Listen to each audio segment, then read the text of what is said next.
Okay, welcome family, friends, and fans to another installment of Behind the Feathers. This again is our way of giving you a look into the people, into the players, and into the staff that really make Eastern Volleyball what it is. Right now, this is our seventh episode, so if you have missed any of the previous episodes, you can always go to www.goeags.com. Find the volleyball page on the right-hand side. It'll say more. You scroll down right there, and you can see all the Behind the Feathers links to our various episodes, and you can catch up there. Today, we Sorry, have. Jordan, he's getting good at this. No, I'm impressed. I just never pictured you as a podcast person. Today, I'm joined by Taylor Beauchamp, our assistant coach, and Sophia Lindemann, who is one of our athletes here. She is actually a redshirt sophomore, Yep, that's the one. but she is in her third year with us.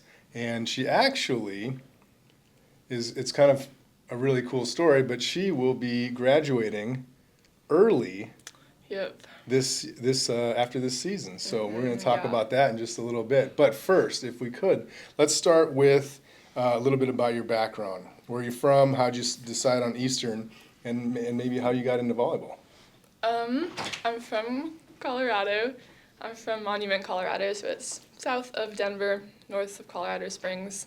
In case you haven't heard of it, which not very many people have.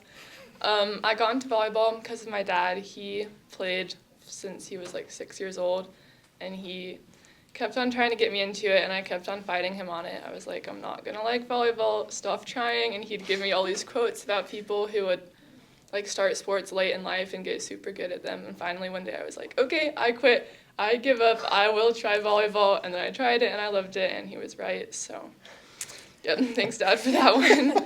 Does that happen a lot? Yeah, actually it does. It's okay. It's been fun. And then Eastern, I don't know, I just came here and I loved like the community, the coaches, the people, like it just seemed like a good place, and it has been. So yeah. Good. So kind of backing up just a little bit, going back to your time with us as far as academically, you got here in the fall of 23, and you're going to be graduating in the fall of 25.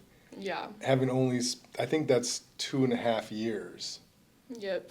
Like that's pretty amazing. Thanks. When you think about it. I mean, given that most students take about 4.5 years, you've really shaved off quite a bit of that. How do you think you were able to do that? I took AP classes in high school, so those transferred, which made it really convenient, and then I just took a lot of credits every quarter, so yeah, it's been fun. Did you do anything over the summer? Did you take any summer school classes? Yeah, just this last summer, though, my macroeconomics class was the only one I did. Everything else was just normal. Yeah. So any advice to like people coming up through, and that doesn't have to be an athlete, but if you're able to do those extra credit type of things like the AP classes or running start, would you recommend that to folks? I mean, I feel like it depends on your timeline and what you want to do. And I didn't really know what I wanted to do, so I was like, I might as well give myself the option of finishing fast and kind of see where it goes. I don't know. I like AP classes. I just like learning, so it was kind of fun, but also a lot of time. So it kind of depends on if you want to have a life or not. Yeah, that's what I got. Well, I would say you definitely still have a life, don't you? I would say so also, but maybe not as much as I could have. But you are very accomplished academically. And one of the things that I know in our conversations is that you speak multiple languages. Yeah. So English, obviously, because that's what we're talking about right now. But why don't you tell us about the other ones? Okay, so I speak German, second best. My dad's German, and we lived there in Germany for 2 years. And yeah, so I speak that one okay-ish. Like, I can converse fluently, but the grammar's terrible. really terrible. I'm never going to get it, but I can understand people really well. And then I also speak French, kind of. I took it in all through high school, and then I have a minor in French, but I don't know if that really says much. And then I'm taking Spanish. I took 2 years of Spanish in high school, and then I'm taking it right now just for a little refresher. So that's awesome. it. That's all. So and I know we talked about this too, what's the next one that you would really like to learn? See, I'm still going back and forth on that because Chinese, I feel like would be so cool, but it's like probably really hard. So if I was going for like an easier one, Portuguese could be fun, Italian could be fun. Yeah, maybe Norwegian. Is that even on Duolingo? I have no idea. I've actually never tried it before, but I feel like it's probably similar-ish to German. Wow. Okay. But don't quote me on that, please. So. We're gonna have a lot of comments in the comments section. Oh yeah. So you did mention, your dad's from Germany, and I know that you guys spent some time. So you've grown up in a bunch of different places, right? You grew up in Tennessee, a little bit in Germany, and then in Colorado, right? So you're kind of well versed in traveling a little bit. And then over the spring, this past spring break, you decided to just leave. When you put it like that, that's kind of true. But tell us about that. Okay, so I went to Taiwan over spring break. It was kind of really spur of the moment, and I didn't tell tons of people, so they like reminding me about that. But it was so cool. Like, I don't know, I was kind of terrified to go because I just went by myself, and I don't speak Chinese. I don't, anyways, didn't really know what to expect, but it was so fun. And it was, a really good, reset. I got to, just focus on myself and focus on God and just explore nature and, see different cultures and try different foods. I hiked a lot. By the time the week was over, I was so excited to sit on a plane for 13 hours. I was looking forward to that with, my whole soul, so. Well, and you do like to be outside quite a bit, right? Yep. So of the all those hikes and everything that you saw there in Taiwan, was there one thing that kind of one landmark or something that really stood out to you as really memorable?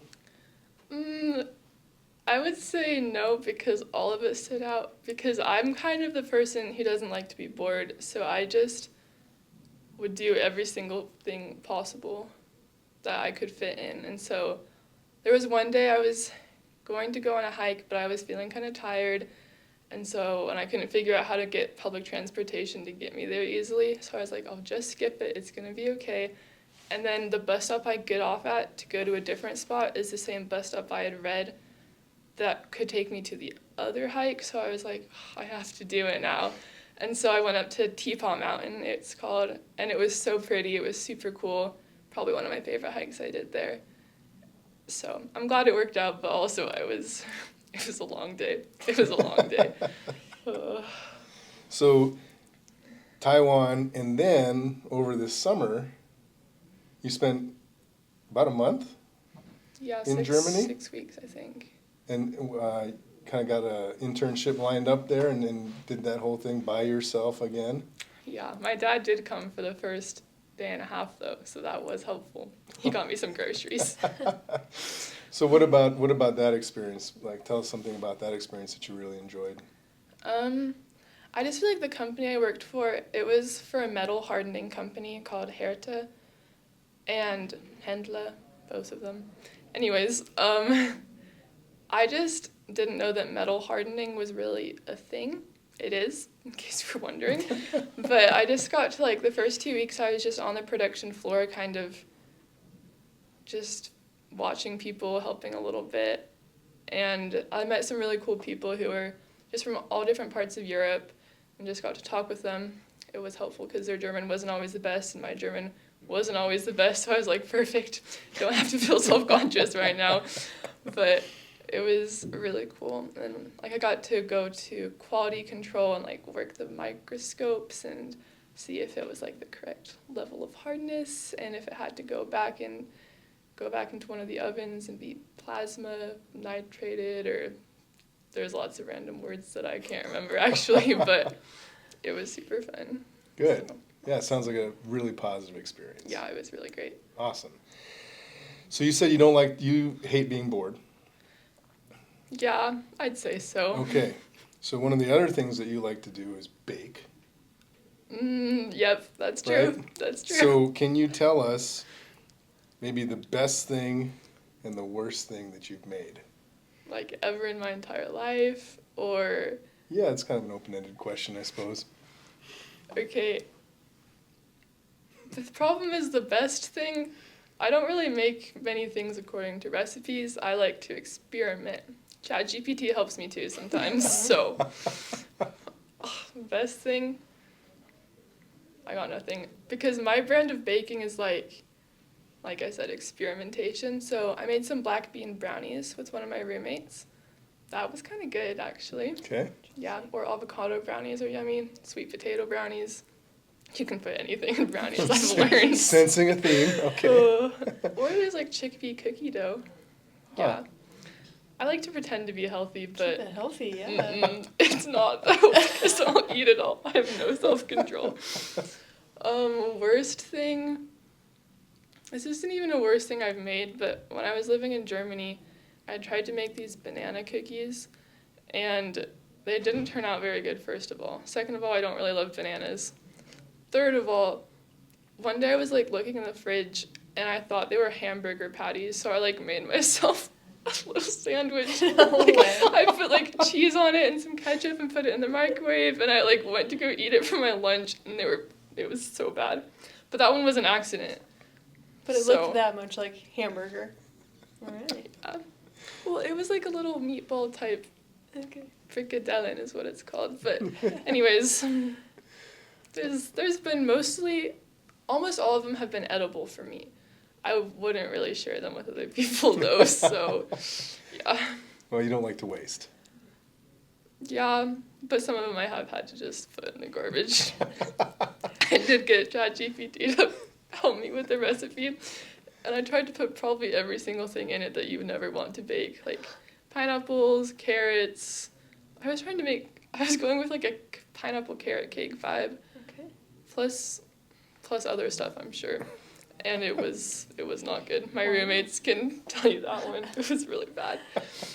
So that was probably one of the more disappointing ones, but All right. Well, I did my best. we won't see that one in your cookbook, I suppose. No, you don't see any of them. I can't remember anything. If I do make something good, it's gone forever. So, yeah, fun times. Well, per other episodes, we have reached out to your parents.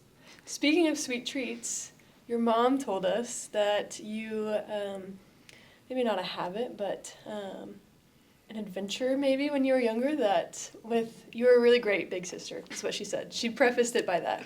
But you would pretend to be the tooth fairy and go leave candy around the house after your siblings went to bed so that they could wake up and find candy in the house, which is so sweet. So Yeah, it we was brought one of you my some better candy moments. Stop. to maybe leave out for your teammates, Stop. and you could hide it in So their cute. lockers. Perfect. And yeah, maybe after their pre-practice nap, you can tell them, okay, go look for your candy. Oh yeah, it was something me and my other sister did. We just like put it under her pillow and she'd wake up and find it. That's So adorable. yeah. Love it. Oh.